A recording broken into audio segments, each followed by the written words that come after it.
Z Débrief, en partenariat avec InMacWstore.com, le spécialiste de l'équipement informatique pour les professionnels.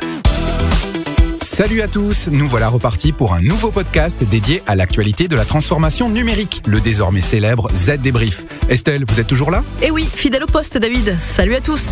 Alors quel est le programme cette semaine ? Eh bien tout d'abord, on va parler d'un nouveau pas vers l'utilisation du compteur connecté Linky. Certains soupçonnent les ondes électromagnétiques émises par ces compteurs d'être dangereuses pour la santé. Pas si sûr, nous le verrons. Il sera question de bagues connectées, c'est le nouveau challenge que se sont fixés Apple et Amazon. On s'interrogera aussi sur l'utilisation du smartphone pliable par les professionnels. Peut-il remplacer les ordinateurs portables dans un cadre professionnel ? On parlera aussi de la confiance des employés dans les robots plus que dans leurs managers.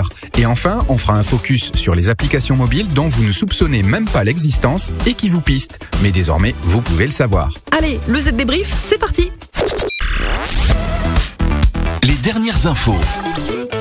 Donc, ces compteurs Linky, toxiques ou pas toxiques ? Le verdict est tombé ? Et oui, l'Agence nationale des fréquences, l'ANFR, a tranché. Les conclusions d'une étude réalisée l'an passé sont sans appel. Le compteur Linky est inoffensif. Pourtant, la bataille judiciaire fait rage depuis qu'Enedis a décidé de remplacer le traditionnel compteur par ce nouveau compteur.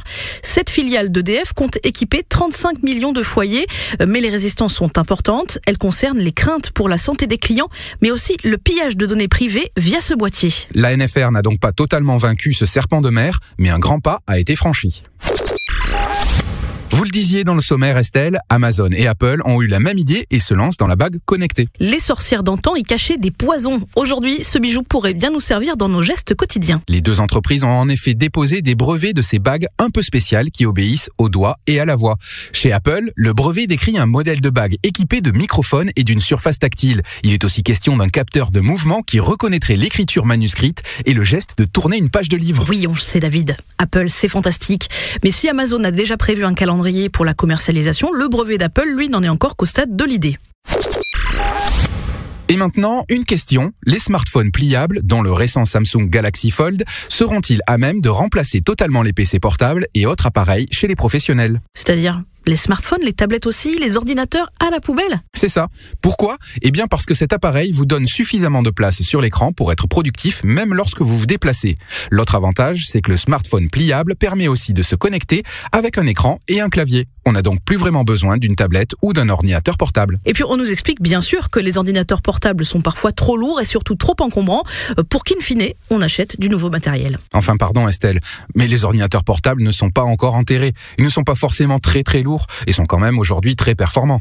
Ça dépend desquels. Allez, une petite pause avant de parler robots.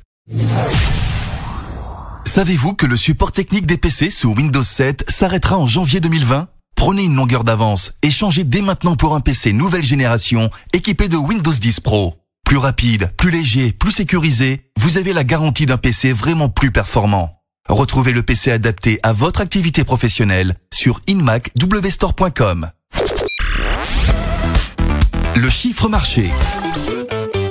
56%, c'est la proportion des employés français qui font davantage confiance aux robots gavés à l'intelligence artificielle qu'à leurs managers. Le chiffre est donné par les entreprises Oracle et Future Workplace. D'après leur étude, les employés seraient de plus en plus enclins à faire confiance à l'intelligence artificielle plutôt qu'à leurs managers. En France, ils sont donc 56% et 54% en Grande-Bretagne.